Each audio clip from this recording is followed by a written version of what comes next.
our moon. Brilliant, tranquil, and throughout time, it has been a complete mystery to us.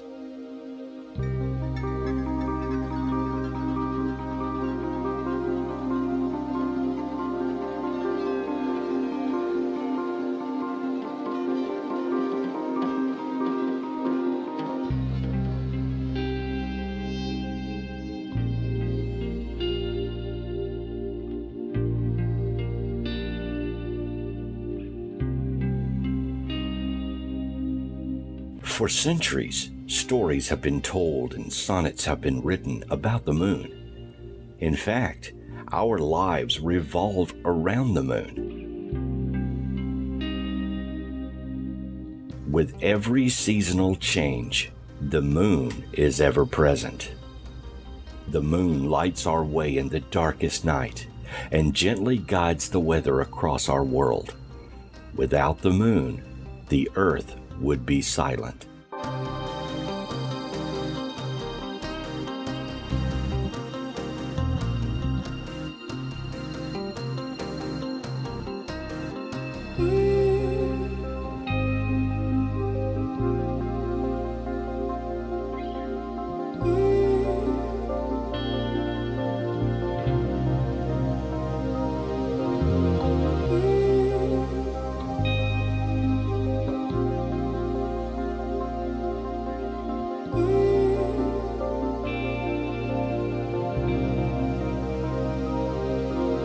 We are told the moon has been here since well before the dawn of man. Our moon is either a part of the earth or was a vagabond captured by our world eons ago. But is this true?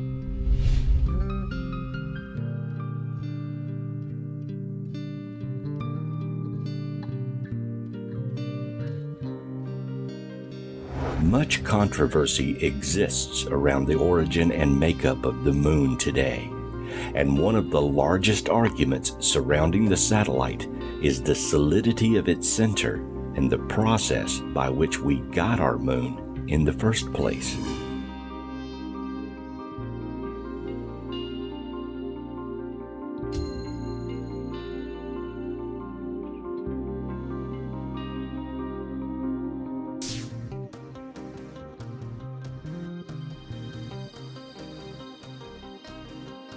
There are many common theories for the existence of the moon, and all have been proven wrong.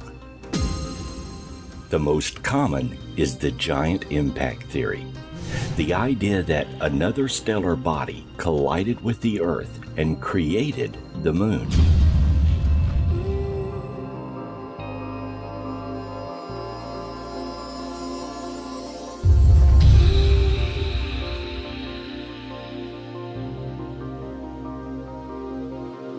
However, the isotopic signature of the Earth and Moon are identical. This negates the idea that another planetary body from somewhere else crashed into the Earth and formed the Moon.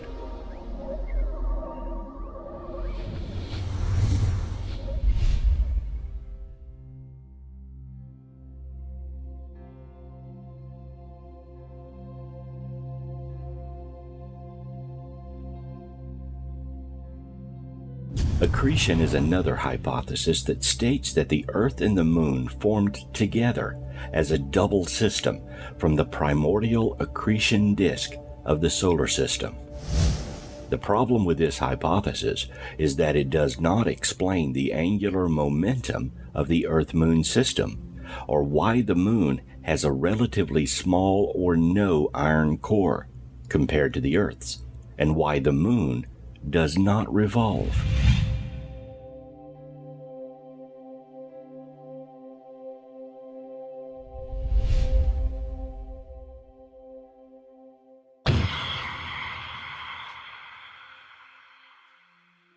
The notion that the moon was captured by the Earth is another popular theory.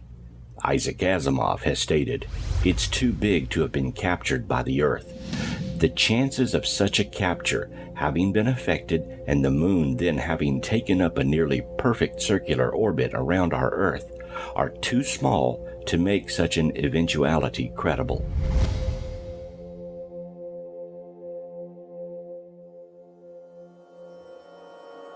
Then there is the fission hypothesis. This theory states that during a time when the Earth was forming and was still molten, the spinning of the planet projected out material which became our moon today. The Pacific Ocean was supposedly the area where the moon came from. However, this was debunked, considering the immaturity of the ocean floor crust and knowing that the moon formed at a time much further in the past. Then there is the problem with the moon itself. There are a number of strange facts about the moon which conjure up many questions about its existence, the first of which is the moon's age.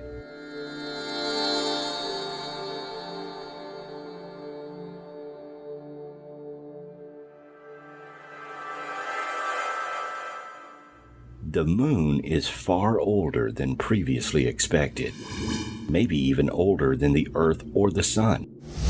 The oldest age for the Earth is estimated to be 4.6 billion years old. Moon rocks were dated at 5.3 billion years old, and the dust upon which they were resting was at least another billion years older.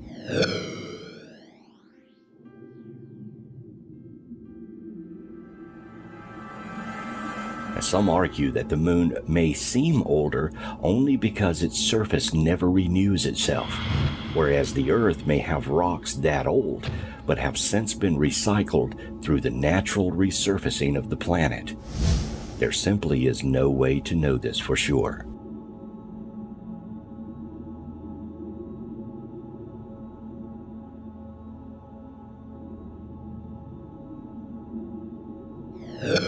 The chemical composition of the dust upon which the moon rocks sat differ remarkably from the rocks themselves. The rocks had to have come from somewhere else. One could surmise that younger and older meteors and asteroids crashing on the surface of the moon would account for the age differences. However, if this were the case, then we should have a multitude of different ages in all the rocks studied. This is not the case.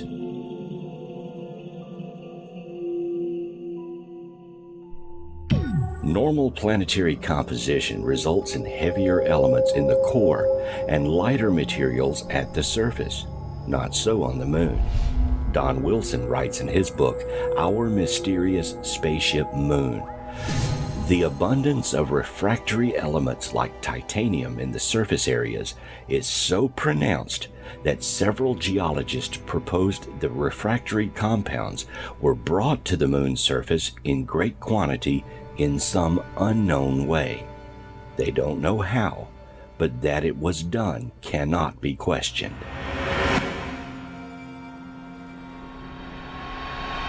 Mysterious water vapor has been detected on the moon as well.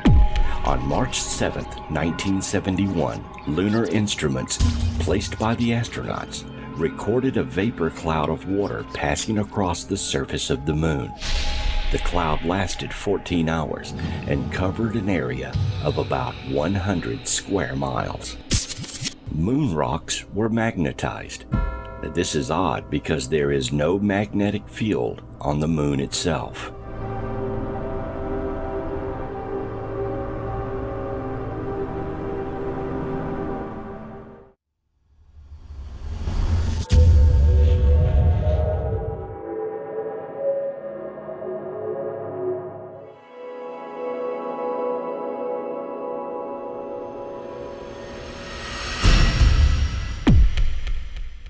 And then there is the seismic activity. Hundreds of moonquakes are recorded each year that cannot be attributed to meteor strikes. In November 1958, Soviet astronomer Nikolai A. Kozyrev of the Crimean Astrophysical Observatory photographed a gaseous eruption of the moon near the crater Alphonsus. He also detected a reddish glow that lasted for about an hour.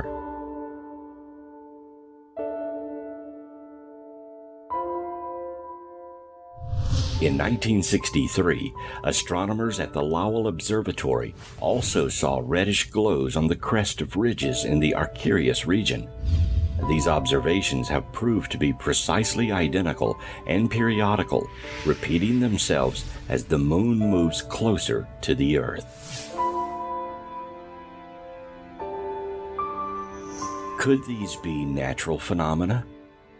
According to science, the moon has no geologic activity.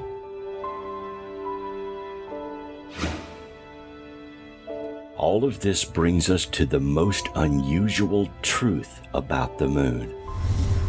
Our moon is not a solid object. It is indeed hollow.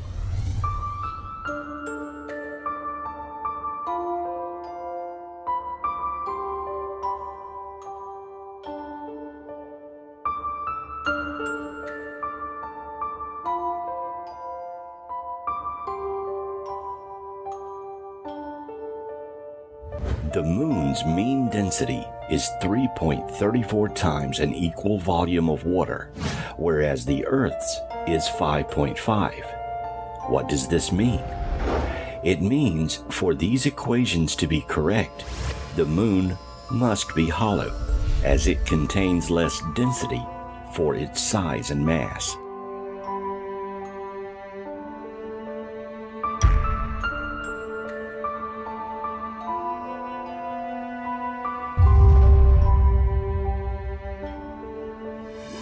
In 1962, NASA scientist Dr. Gordon MacDonald stated, "If the astronomical data are reduced, it is found that the data require that the interior of the moon is more like a hollow than a homogeneous sphere."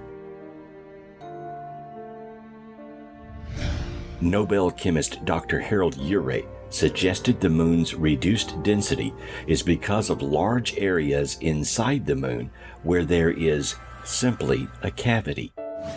Another way of saying it is hollow.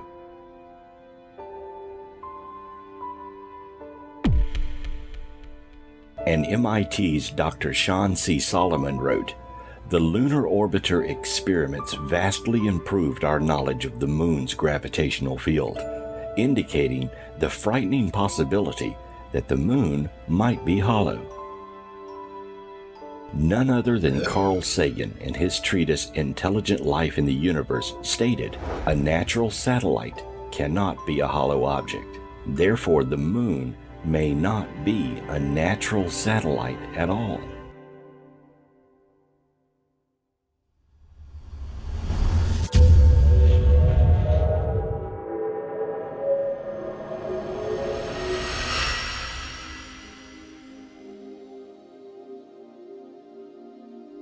But do we know for a fact the moon is indeed hollow?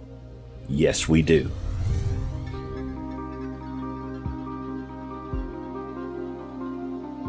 On November 20th, 1969, the Apollo 12 crew jettisoned the lunar module ascent stage, causing it to crash into the moon.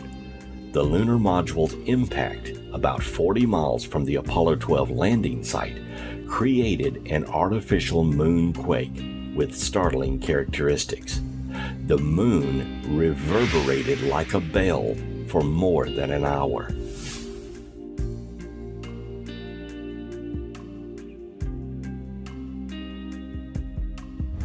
This test was repeated with Apollo 13, intentionally commanding their third stage rocket to impact the moon, with even more startling results. Seismic instruments recorded that the reverberations lasted for 3 hours and 20 minutes and traveled to a depth of 25 miles within the moon, leading to the conclusion that the moon has an unusually light or no core at all. To put this into perspective, When the Earth experiences a large earthquake, the reverberations from the quake usually only last minutes due to the density of the planet. The moon gongs like a hollow object for several hours.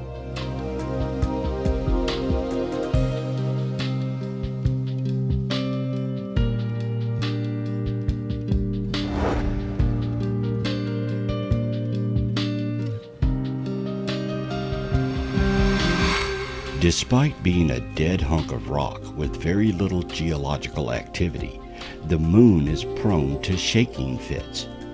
These earthquake-like tremors are called moonquakes, and there are 4 different kinds of them. The first 3 types, deep quakes, vibrations from meteor impacts, and thermal quakes caused by the sun's heat, are relatively harmless. The 4th one, however, can be quite unpleasant. These shallow moonquakes can register up to 5.5 on the Richter scale, enough to move large furniture around, and last for a remarkably long 10 minutes. According to NASA, these quakes also have the effect of making the moon ring like a bell. The frightening thing about moonquakes is that we have no real idea of what causes them. Earth's earthquakes are usually caused by the movement of tectonic plates, but the moon doesn't have any active plate tectonics. Some researchers think they may have some link to Earth's tidal activity, which is caused by the moon's pull. However, this theory is inconclusive, as the tidal forces affect the entirety of the moon, but moonquakes are usually localized.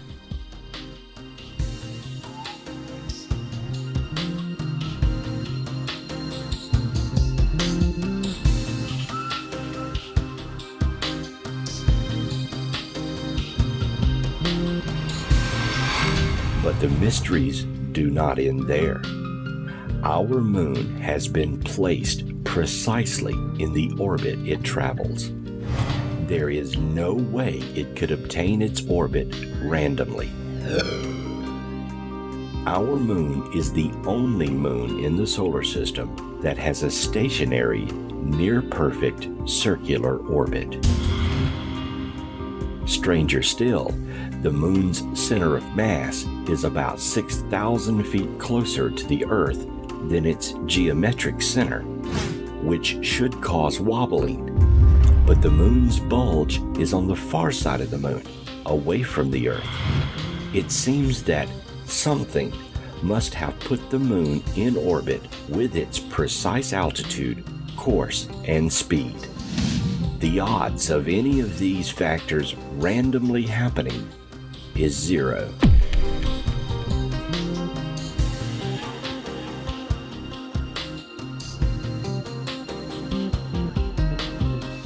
How does one explain the coincidence that the moon is just the right distance, coupled with just the right diameter, to completely cover the sun during an eclipse? Again, Isaac Asimov explains, there is no astronomical reason why the moon and the sun should fit so well. It is the sheerest of coincidences, and only the Earth among all the planets is blessed in this fashion.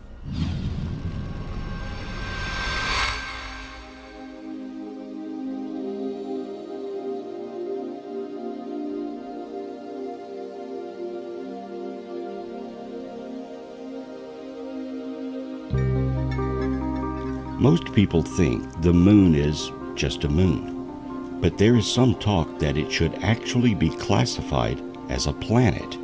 For one, it's far too big to be a true moon. Being about 1/4 of the diameter of Earth, it's easily the biggest moon in relation to its planet in our solar system. Because of its large size, the moon doesn't actually orbit Earth at all. Instead, Earth and moon orbit each other around a point between them. This point is called a barycenter, and the illusion the moon is actually orbiting Earth comes from the fact that the barycenter is currently located inside the Earth's crust. The fact that the barycenter remains inside the Earth is pretty much the only reason Earth and Moon aren't classified as a twin planet, instead of a planet and its satellite. However, this may change in the future.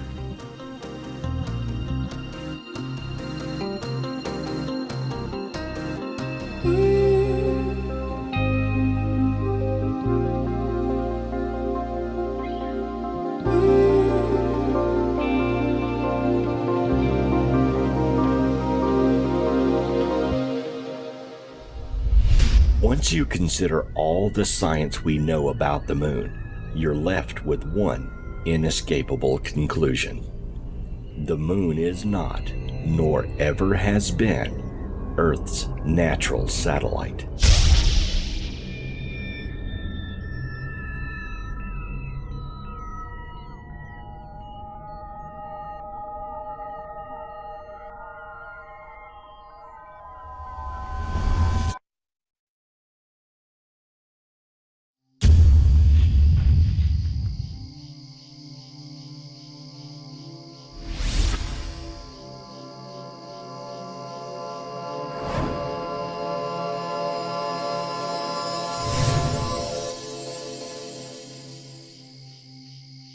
The ancient calendar of Tiahuanaca in Bolivia tells of a time when our moon wasn't there.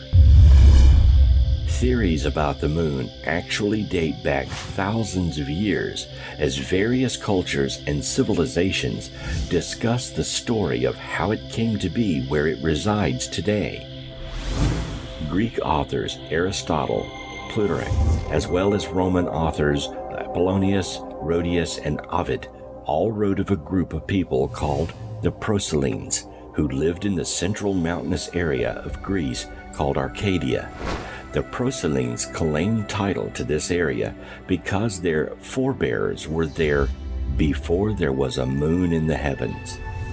Now, this claim is substantiated by symbols on the wall of the courtyard of Calasacia, near the city of Tiahuanaca, Bolivia, whose symbols record that the moon came into orbit around the Earth between 11,500 and 13,000 years ago, long before recorded history.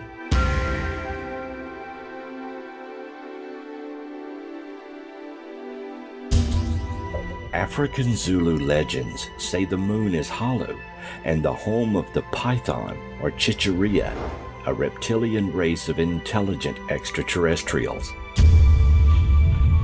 The legend states the moon was brought here hundreds of generations ago by two brothers, Waywan and Panku, who were the leaders of these reptilian extraterrestrials. These two reptiles were known as the Water Brothers, and they both had scaly skin like a fish. The Zulu tale is very similar to the Mesopotamia and Sumerian accounts about the two chief leaders who were also brothers, Enlil and Enoch, lords of the earth.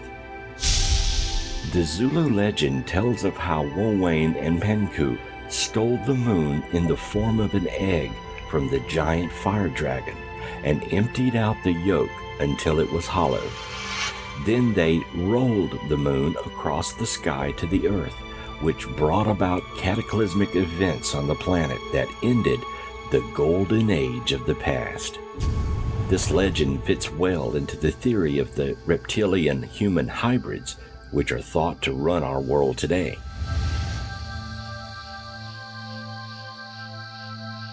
Credo Mutwa, a Zulu shaman, claims that the Earth was very different then than it is now before the moon had arrived. There weren't any seasons, and the planet was perpetually engulfed by a canopy of water vapor.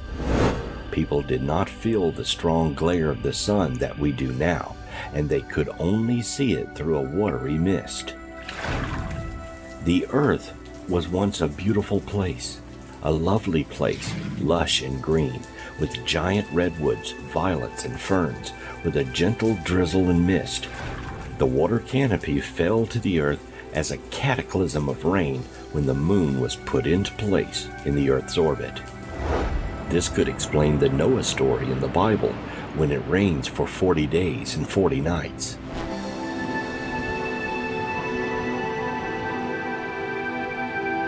The arrival of the moon, along with the reptilians, changed everything on Earth. The moon modified the Earth's rotation and angle. The Earth turned on its axis as we were upside down, as the legend says, and brought more powerful tidal systems that once had been much calmer. The Zulu also claimed that women did not menstruate before the moon arrived. How could the Zulu, an ancient African tribe, know of the complex gravitational effects the moon has and would have on the Earth? Much of our current knowledge of the moon was discovered in the last century. Zulus and other native African accounts say the moon was built far, far away to keep an eye on people and as a vehicle to travel the universe. The Zulus say that the reptilians' giant mothership is the moon, and that's where they escape to during the cataclysms of the Great Flood, which they themselves had caused by manipulating the orbit of the moon and creating other cosmic events.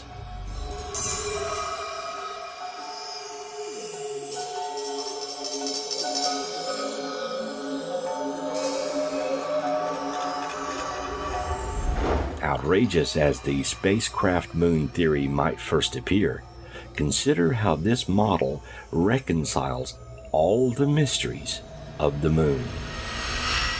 First, it explains why the moon gives evidence of being older than the Earth, and perhaps even our solar system, and why there are 3 distinct layers within the moon's crust, with the densest material on the outside layer, as one would expect if it's the hull of a spacecraft.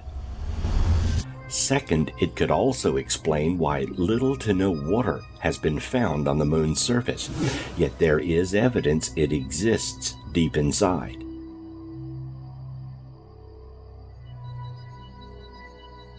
This theory could also explain the strange Maria and Maskins, perhaps the remnants of the machinery used to hollow out the moon. The idea of an artificial satellite could explain the odd rhythmic moonquakes as artificial constructs give way or collapse, reacting the same way during periods of stress from the Earth's pull. And artificial equipment beneath the moon's surface could be the source of the gas clouds that have been observed.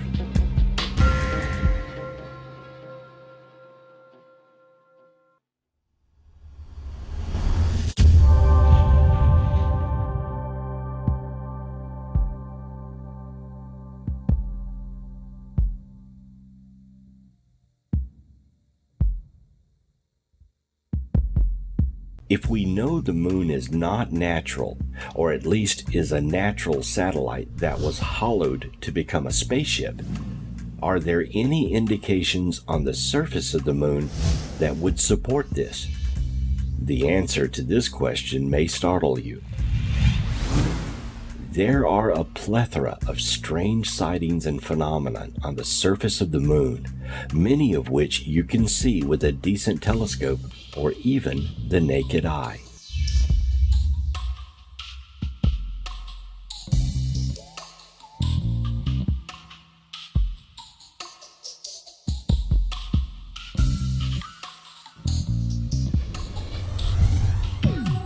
Aristarchus, Plato, Eratosthenes, Bela, Rabbi Levi, and Poseidonus all reported anomalous lights on the moon. Even NASA, 1 year before the first lunar landing, reported 570 plus lights and flashes were observed on the moon from 1540 to 1967. As recent as 2014, sightings of lights seen on the moon continue to be reported. Seeing lights on the moon is actually quite common. However, the anomalies don't stop there.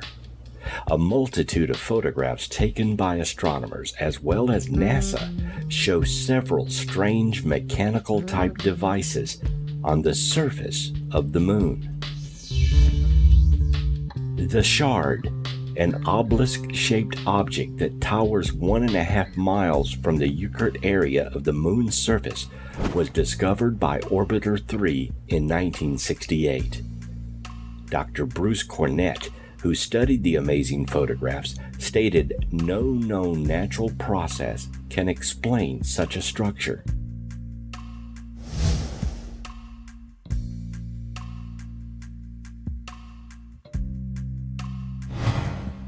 The tower, one of the most curious features ever photographed on the lunar surface, is an amazing spire that rises more than 5 miles from the sinister region of the lunar surface. And there's more. Unusual structures have been discovered across the moon's surface, scattered like the remnants of some long-past civilization. Even we have left our own litter on the moon. Other strange lunar phenomena include the observation by Dr. Frank Harris of a black body on the surface 250 miles long and 50 miles wide, clouds and lightning, strange moving shadows and objects, and spire-like structures thousands of feet high. A huge boulder with tracks behind it from inside a crater to the rim running uphill. The shrinking over a period of time of the crater Luna from 6 miles in diameter to 1.5 miles. Hill effects in craters appearing and disappearing in a few hours. Over 800 substantial observations have been made by scientists of blinking and flashing lights, the results of NASA photographs of the lunar surface indicating several large pyramid structures, strange rifts in the surface with entrances, massive girders, machinery, and some 1,000-kilometer blocks of metal alongside tears in the surface.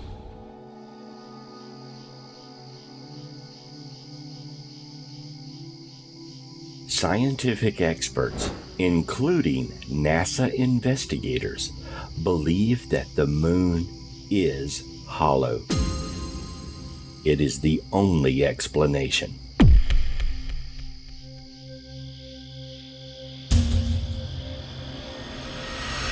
The velocity of sound has been found to increase with depth, and at 40 miles it is too fast for the speed of propagation through rock substance. NASA is a government agency, and all government agencies are known to have a history of concealing information from the general public. Questioning NASA's story isn't ludicrous. Many speculate that NASA discovered unsettling information when they finally visited the moon decades ago. Information that would have caused them a lot of problems if leaked to the public.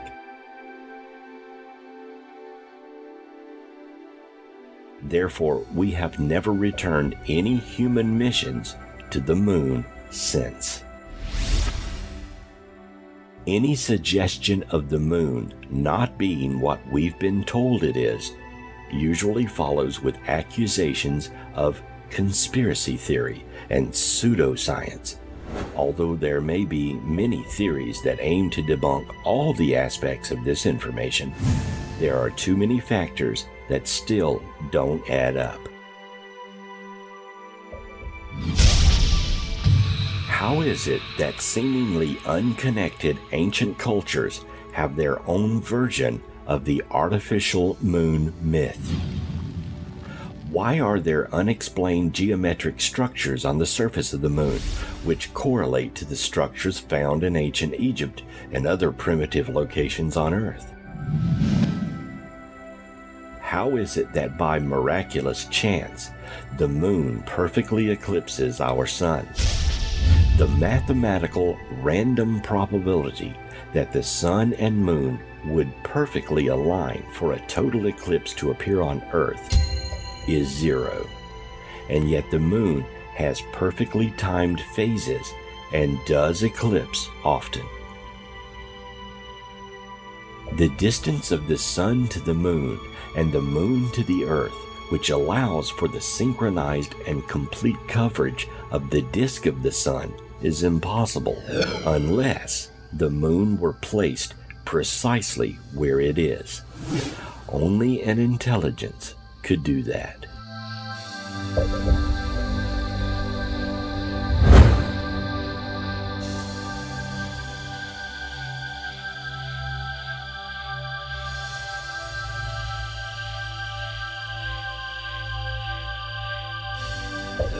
Between 1969 and 1972, Apollo astronauts placed seismometers at their landing sites around the moon.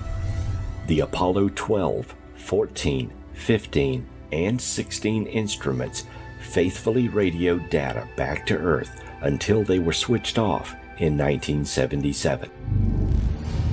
Between 1972 and 1977, the Apollo seismic network saw 28 moonquakes. A few registered up to 5.5 on the Richter scale. A magnitude 5 quake on Earth is energetic enough to move heavy furniture and crack plaster. Furthermore, shallow moonquakes lasted a remarkably long time. Once they reached resonance, all continued for more than 10 minutes. Neil Armstrong was quoted as saying, "The moon was ringing like a bell." What causes the shallow moonquakes, and where do they occur? No one knows for sure. The Apollo seismometers were all in one relatively small region on the front side of the moon, so NASA was unable to pinpoint the exact locations of the quakes. It has been established beyond all reasonable doubt that the moon is not what it appears to be.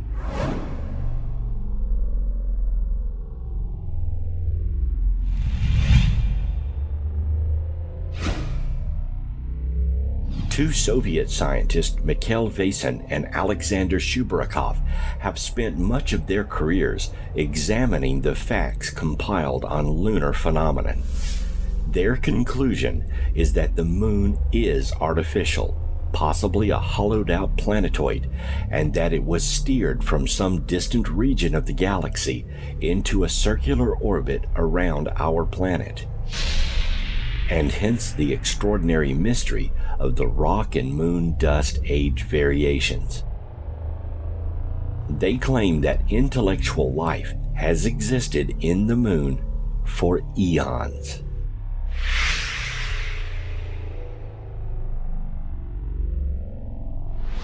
Spaceship Moon is the brainchild of two Soviet researchers, but many others agree with the theory, including NASA scientists at JPL and an Oxford University physicist. The capture theory has now returned, but with a significant adjustment, and that is that the moon was steered into orbit by some intelligence.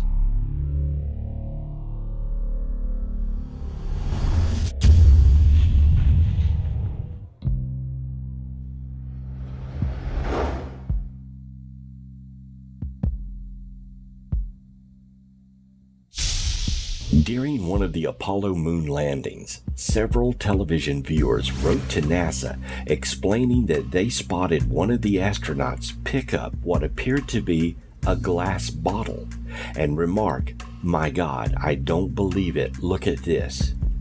Then the television screen went blank. If true, this suggests a government cover-up. Other viewers observed the extreme difficulty astronauts had when drilling down a few inches into the moon's surface, and that when the drill bit was pulled out, metal shavings were visible. Rocks were found to contain brass, mica, titanium, and elements uranium-236 and Neptunium-237, not previously found in nature.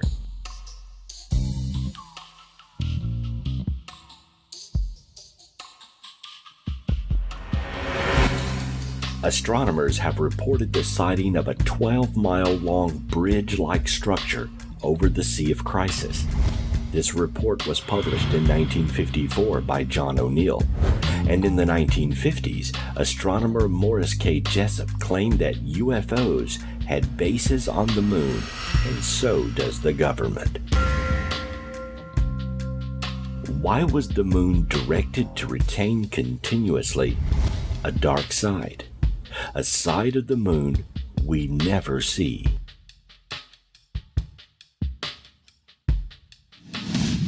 The two sides of the moon have evolved differently since their formation, with the far side forming at cooler temperatures and remaining stiffer, while the Earth side has been modified at high temperatures and for longer.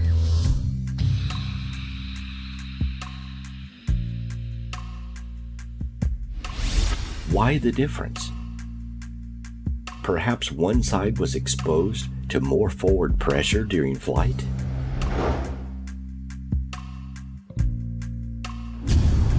The moon is tidally locked to Earth, meaning only one hemisphere faces us. We know that side well, with its dark regions called maria, or seas of cooled magma. Oddly, however, these maria are virtually absent from the backside of the moon, as has been revealed to us by probes and even seen in person by Apollo 8 astronauts. The proverbial dark side of the moon also is much more pockmarked by craters.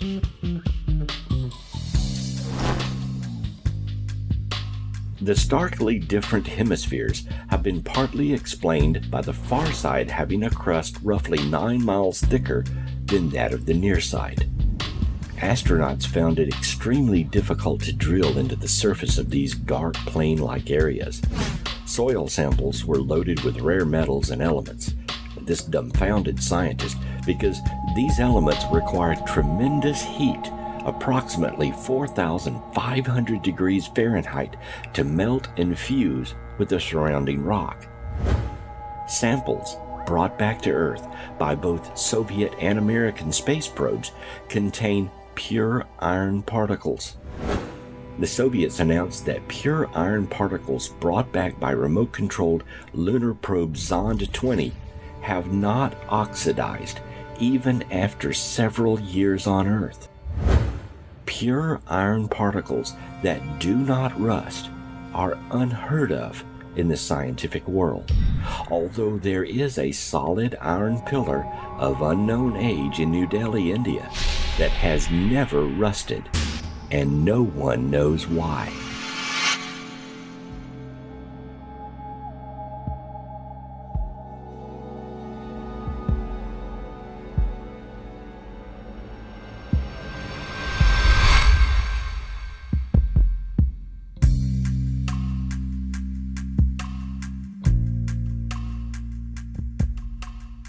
One of the moon's most surprising dangers is lunar dust. As everyone knows, sand gets into everywhere, even on Earth. But on the moon, it's very hazardous. Lunar dust is as fine as flour, yet extremely rough. Thanks to this texture in the moon's low gravity, it clings absolutely everywhere. NASA has experienced numerous problems caused by moon dust. It has eroded astronauts' boots almost completely through and sandpapered their visors. It has traveled inside the ships with the spacesuits and caused moon hay fever in the poor astronauts that have inhaled it. It's thought that prolonged exposure to the stuff could even cause airlocks to fail and spacesuits to break down. And in case you were wondering, yes, of course, this devilish substance smells like gunpowder.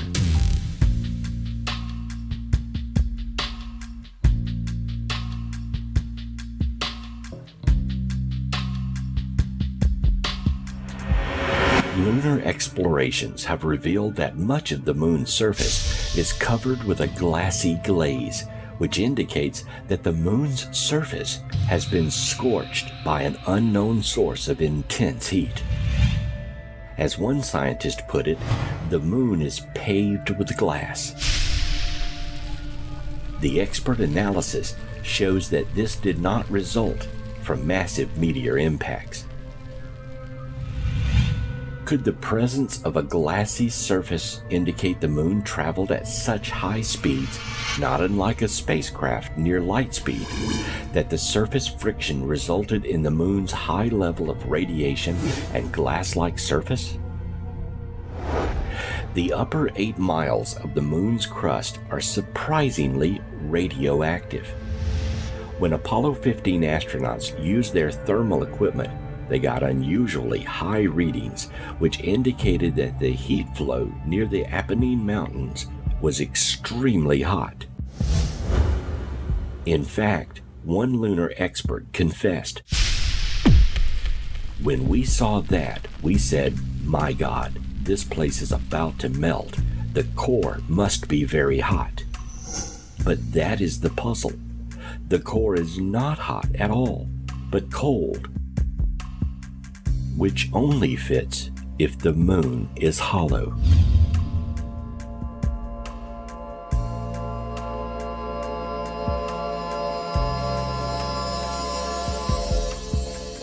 The amount of radioactive material on the surface is not only embarrassingly high, but difficult to account for. Where did all this hot radioactive material come from? And if it came from the interior of the moon, how did it get to the surface?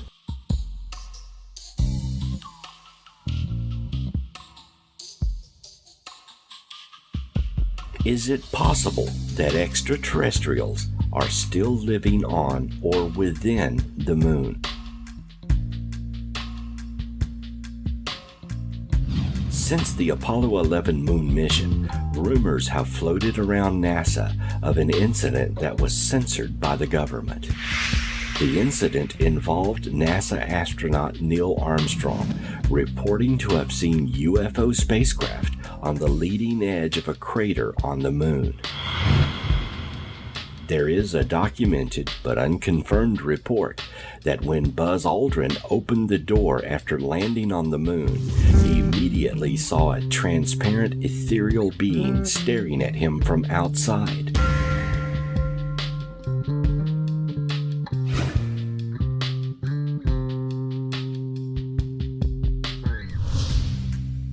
Allegedly, the NASA Houston flight director has said that there was a public and secret private ASA radio frequency between the moon lander and mission control, and that a conversation took place during a mysterious 2-minute interruption in public transmissions.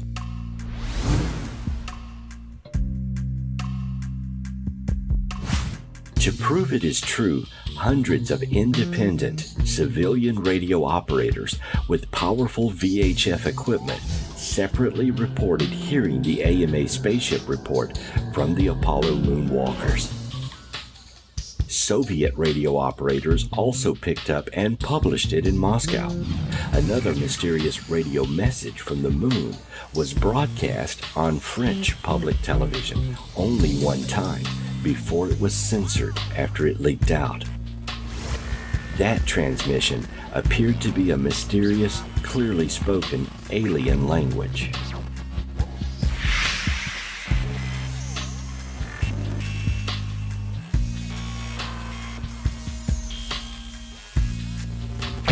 The famous French historian and author Robert Chirot published the transmission, which has been suppressed in the United States. It came from U.S. astronaut Worden, who transmitted it to NASA, and expert linguists have been unable to translate the message. Then there are the images. For decades, observers on Earth and probes sent to the moon, as well as the astronauts themselves, have produced photographs that appear to show very strange anomalies on the moon. Images of structures on the moon have cropped up since the invention of space photography. What are these structures? Who built them? Are they leftover artifacts from some ancient culture? Are currently operating facilities still active on the moon today? Many of these structures emit lights or appear to move.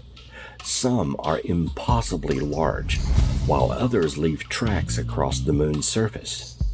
And why is it that no one in an official capacity will admit the obvious when asked about these anomalies?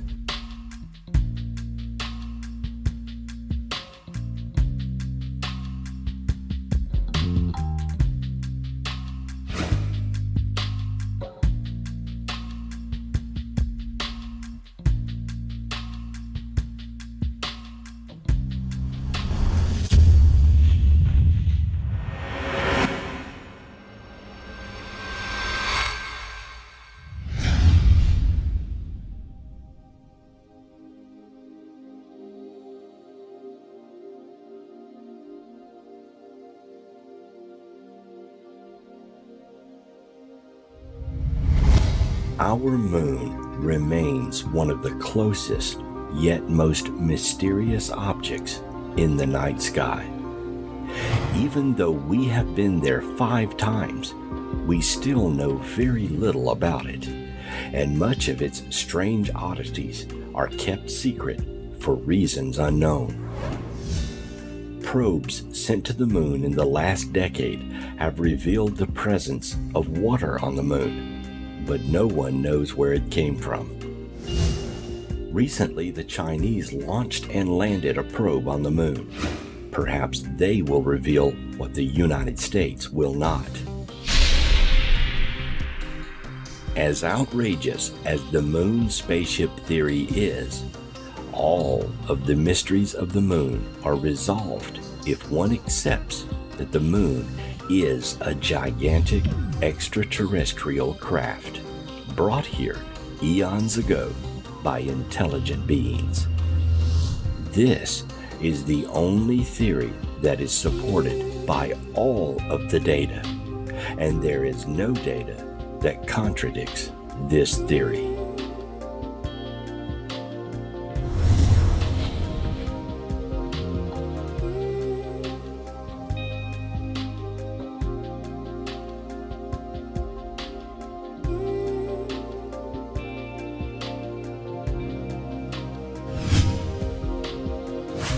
The moon is a hollow sphere that apparently has traveled throughout the galaxy and resides now in a perfect orbit around Earth. Who brought it here?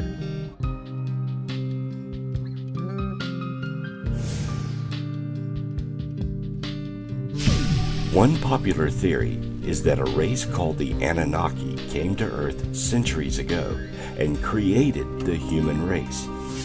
According to the theory, the Sumerians are descendants of that race. Others believe the moon may have brought mankind itself, who populated one or both of the islands of Lemur and Atlantis. After both islands sank, these people were scattered around the earth and now make up the different races we are now.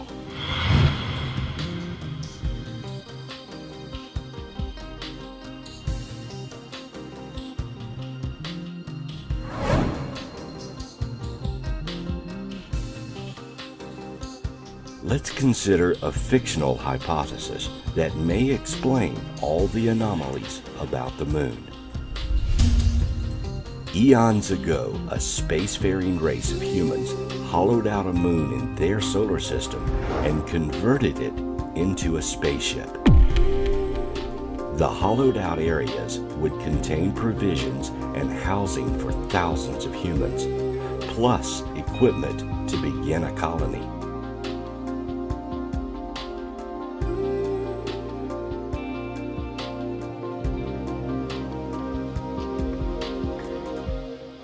This moon was blasted out of orbit and traveled perhaps as a generation ship until it arrived at our inviting blue Earth. We can only speculate why they came, but they arrived and parked their moon in a perfect orbit around the Earth. Perhaps they wanted to terraform the Earth and place the moon in such a precise orbit as to create weather patterns much like their own world.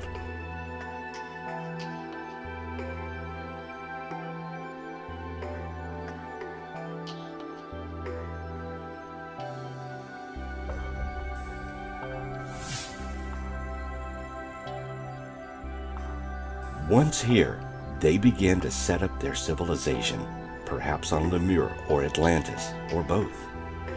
Using the technology they brought with them and what they could salvage from the moon, they built a new colony here on Earth.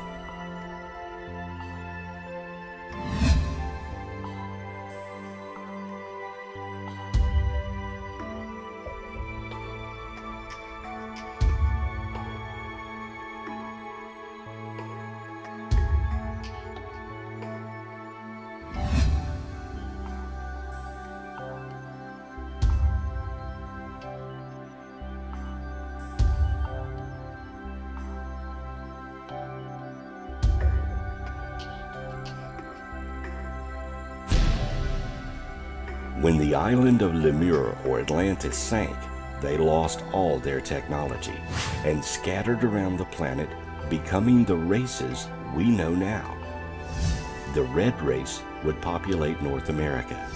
The white race went north to become the Vikings. The black race escaped to Africa, and the Oriental race ended up in Asia.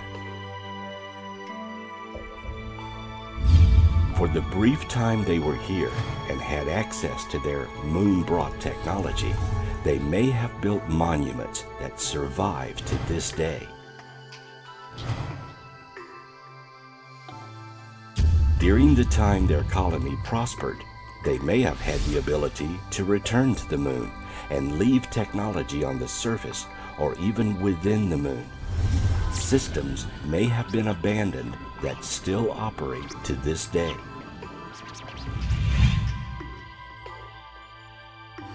Perhaps a great flood engulfed their colony and erased much of what they brought with them. Or the sinking of the landmass they settled on destroyed all they had brought with them. In any case, after these disasters, they would retain what knowledge they had, but all their technological equipment would be gone, and they had no way to return to the ship that brought them here.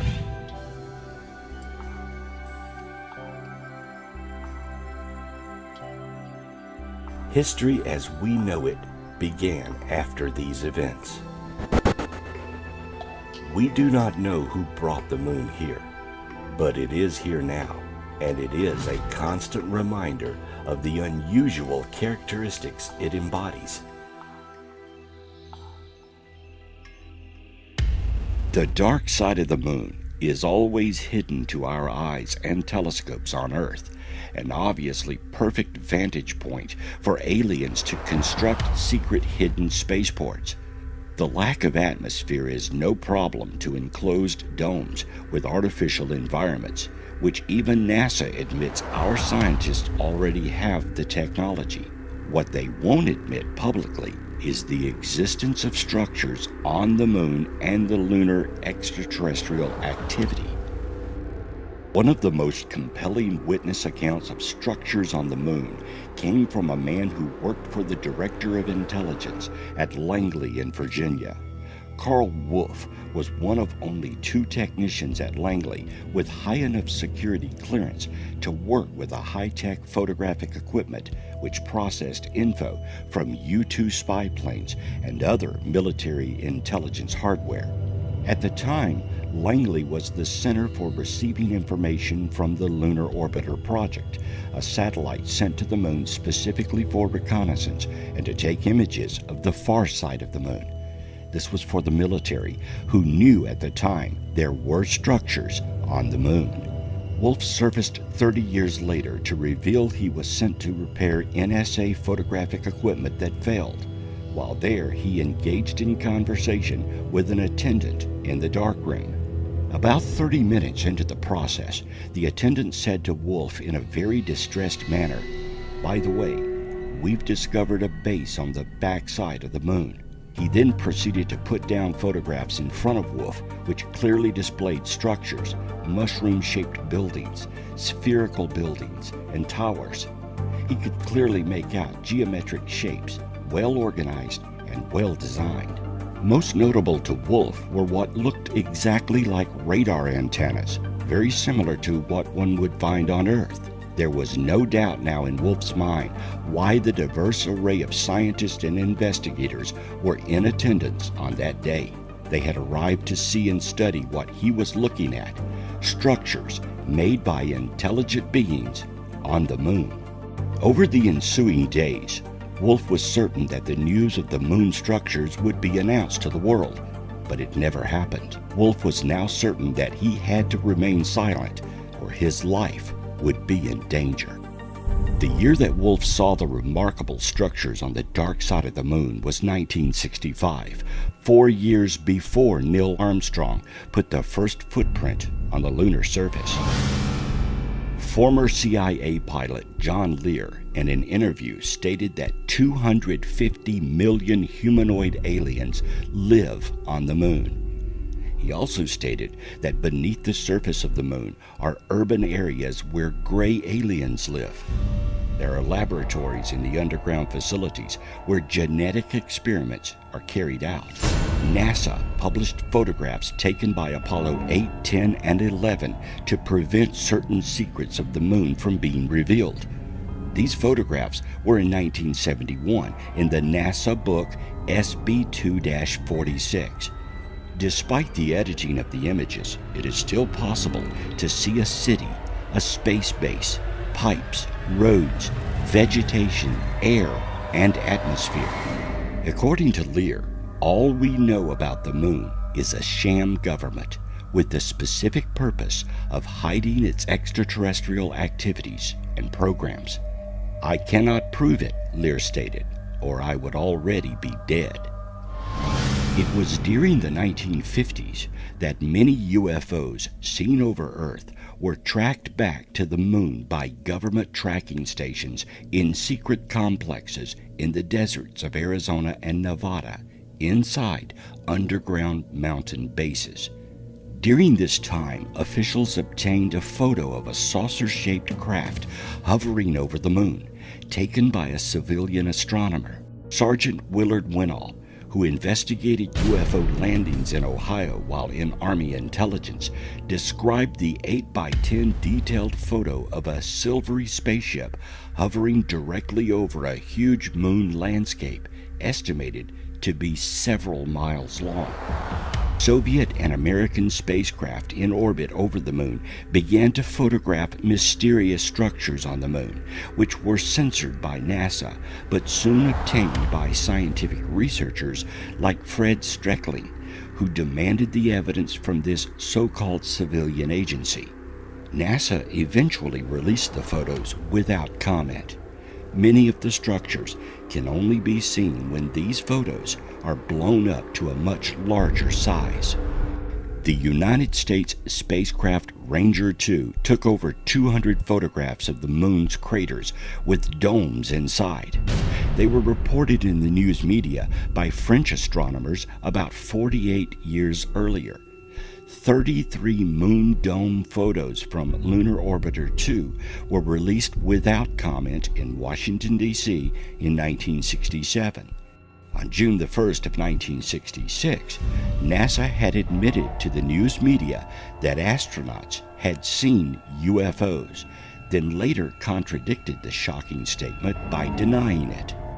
During the Apollo 11 landing, hundreds of independent civilian radio operators with powerful VHF equipment separately reported hearing startling observations from the Apollo moonwalkers, such as breach has either flowed into these structures before they were built, or the domes are younger than the floor. The area is oval or elliptical. So what were these domes and structures that the astronauts observed? Apollo radio public broadcasts from the moon also used the terms and phrases flashes of light, buildings, roads, tracks, and huge blocks.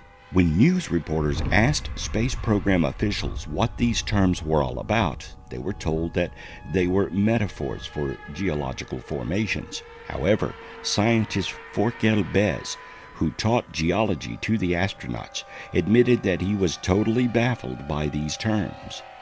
Bez admitted the clincher when he said, "Not every discovery has been announced." When news reporters asked him about the flashes of light, Bez replied, "There is no question about it, not natural." The Apollo encounter was common knowledge in NASA, but nobody has talked about it until now. He continued with, all Apollo and Gemini flights were followed, both at a distance and sometimes also quite close, by space vehicles of extraterrestrial origin. Every time it occurred, the astronauts informed Mission Control, who then ordered absolute silence. Shatland also stated, "I think that Walter Schirra aboard Mercury 8 was the first of the astronauts to use the code name Santa Claus to indicate the presence of flying saucers next to space capsules." However, his announcements were rarely noticed by the general public. It was different when James Lovell on board the Apollo 8 command module came out from behind the moon and said for everybody to hear, "Please be informed that there is a Santa Claus." Even though this happened on Christmas Day of 1968, many people sensed a hidden meaning to those words. The rumors persist to this day. NASA may well be a civilian agency, but many of its programs are funded by the defense budget, and most of the astronauts are subject to military security regulations, apart from the fact that the NSA screens all films and radio communications as well. The astronauts were under strict orders not to discuss their sightings. According to John Podesta, former chief of staff for Bill Clinton and counselor to Barack Obama, the truth about the moon is being kept hidden from the public. He stated, "I'm skeptical about many things, including the notion that government always knows best and that the people can't be trusted with the truth. The time to pull the curtain back on the alien presence on the moon subject is long overdue. We have statements from the most credible sources, those in a position to know about a fascinating phenomenon, the nature of which is yet to be determined." Dr. John Brandenburg is the principal inventor of the microwave electrothermal plasma thruster, which uses water propellant for space propulsion. Brandenburg was involved in the Clementine mission to the moon, which was part of a joint space project between the Ballistic Missile Defense Organization and NASA. The mission discovered water at the moon's poles in 1994. He was the deputy manager of that mission. Brandenburg stated, "The Clementine project was a photo reconnaissance mission, basically to check out if someone was building bases on the moon that we didn't know about. Were they expanding them?" It was during the Clementine mapping of the lunar surface that Brandenburg began to suspect an extraterrestrial presence on the moon. He said, "As somebody in the space defense community, I look on any such structure on the moon with great concern, because it isn't ours, and there's no way we could have built such a thing. It means someone else is up there." Brandenburg is also quoted for saying, "We were aware there was a possibility of an unknown presence, possibly alien extraterrestrial near the Earth. There I am sitting in a room of retired Army and Air Force generals and a few admirals, and we're watching what looks like a firefight in space. The most senior general there turned to me and said, 'Where do you think they're from?' And I said, 'I don't know, sir. I've heard they're from 40 light years from here.'" Intelligent beings from other star systems have been and are visiting our planet Earth. They are variously referred to as visitors, others, star people, ETs, etc. They are visiting Earth now.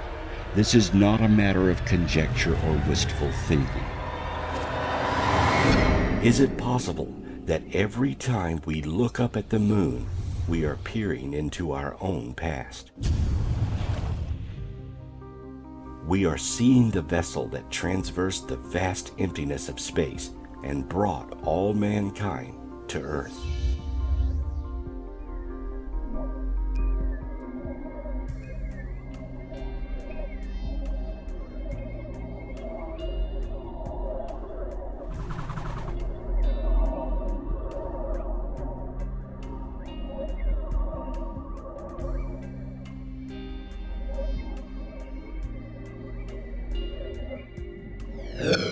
Is the moon a spaceship? Could aliens reside in it now? Or is it an ancient starship with secrets of our past and even we humans ourselves? Or could it be an observation platform scrutinizing human endeavors as we grow and become a spacefaring race as well?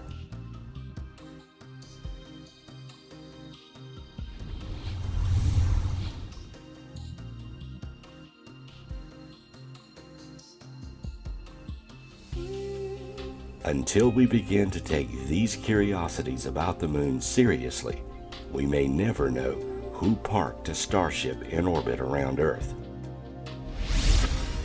The next time you look up at the moon, ask yourself, why?